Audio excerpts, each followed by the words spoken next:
Hi, I'm Reverend Kennetha Bigham-Tsai, Chief Connectional Ministries Officer of the Connectional Table. Friends, Wesley's historic questions were about what to teach, how to teach, and what to do. For these features of the Connectional Table's emerging forum, we are seeking to update these questions for our current moment. We are inviting energetic conversation that we hope will illumine our identity, which is tied to what and how we teach, our preferred actions, what we do, and our abiding hopes as we envision the future United Methodist Church. Our intent is to generate passion and energy for constructive conversations that help us walk forward together. Today, I am talking with Bishop Alsted, Chair of the Connectional Table, and the Bishop of the Nordic-Baltic Episcopal area in the Northern Europe and Eurasia Central Conference. Good afternoon, Bishop Alsted. Good afternoon, Kennetha. Welcome. Tell me about your journey in ministry and your current ministry setting, and tell us something that you think people don't know about your ministry context that they should. Well, Kennetha, I started young. I was only 22 when I was ordained deacon in 1984, and one month later I got married to Elizabeth, and we started our journey. Had our first appointment on the Danish West Coast, a 2-point appointment, and I was ordained an elder in 86 and served in a number of different appointments through the years. I always had a passion for making disciples, developing small group ministries, engage with people, especially engaging with people outside of the church, explore new ministries. I was part of planting a church out of one of the churches I served, and some years later we planted a second church with different leadership out of that church, and it has just always been part of my thinking. I guess my DNA in ministry, to really want to engage in God's mission and look for opportunities to do that. We had a time in the U.S. where I did a D-Min at Asbury Theological Seminary in leadership and preaching, and I served for as a DS for 6 years, and then I was elected to the Episcopacy in 2009 and serve in the Nordic-Baltic area, which is 7 countries. It is Norway, Sweden, Finland, and Denmark, my own country, and then the 3 Baltic states, Estonia, Latvia, and Lithuania. To share just a little bit about what I think people might not know, is that this area is very diverse. Some of the countries have 150 years history of Methodism. Others, and that is the Baltic states, have had an interruption during the Soviet occupation from 1949. In Estonia, they were able to continue to function as a church under certain restrictions and limitations, while in Latvia and Lithuania, the church was totally closed down.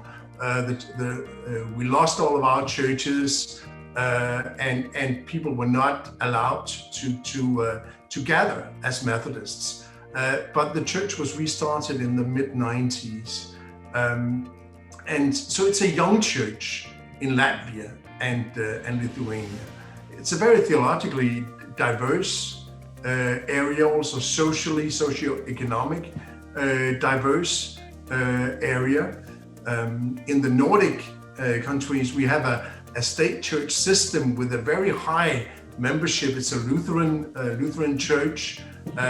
They have a membership between 70 to 85% of the population, but only between 2 and 5% attend worship on a regular Sunday. So we have this high membership of church, but then in very secular countries, very low attendance. So that's the tension that we live in. Here we are a minority church, often referred to as a free church, because we are independent from the state, as opposed to the Lutheran State Church. What do you deem essential to the ministry and role of the annual conference? And what do you see as essential to the ministry of the local church, given all that you've said in terms of the context that you serve? Kennetha, I would say that really at the core, both for the annual conference and really the local church, is connectionalism. The basic understanding that we belong together and that we are better together. That 1 + 1 oftentimes equals 2.5 or 3. That the importance of supporting each other, of being partners in ministry and mission, learning together, learning from each other, as we explore what it means to be in ministry in our unique contexts.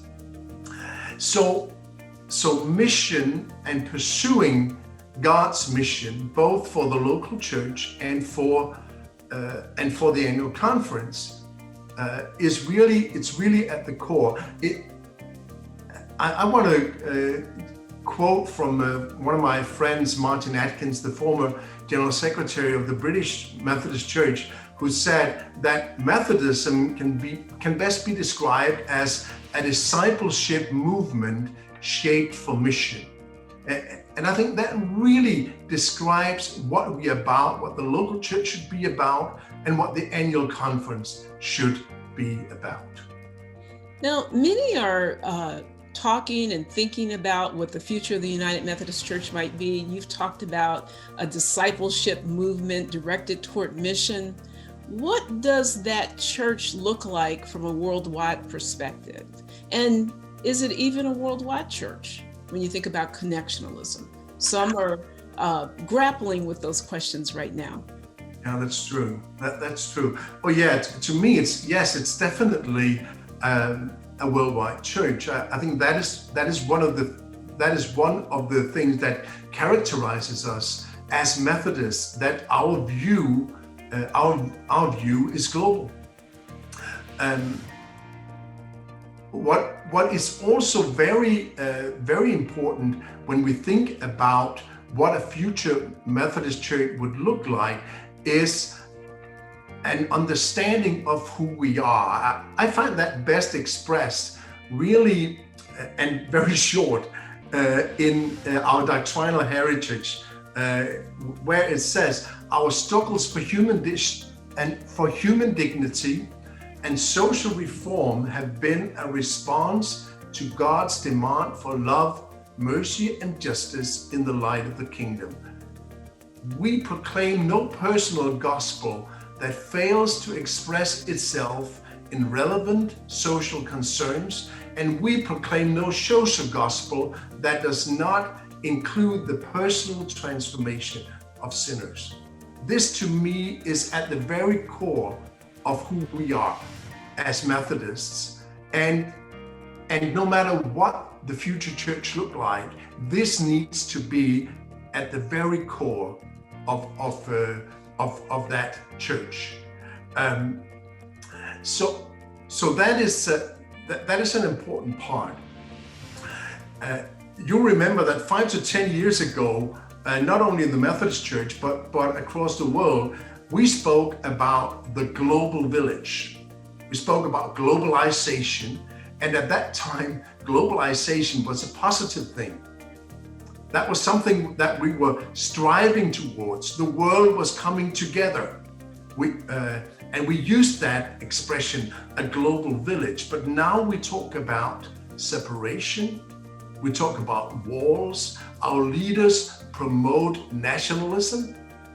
And I'm concerned that as a church, that we get caught up in what is being said by national leaders rather than what the gospel calls us to do and to be.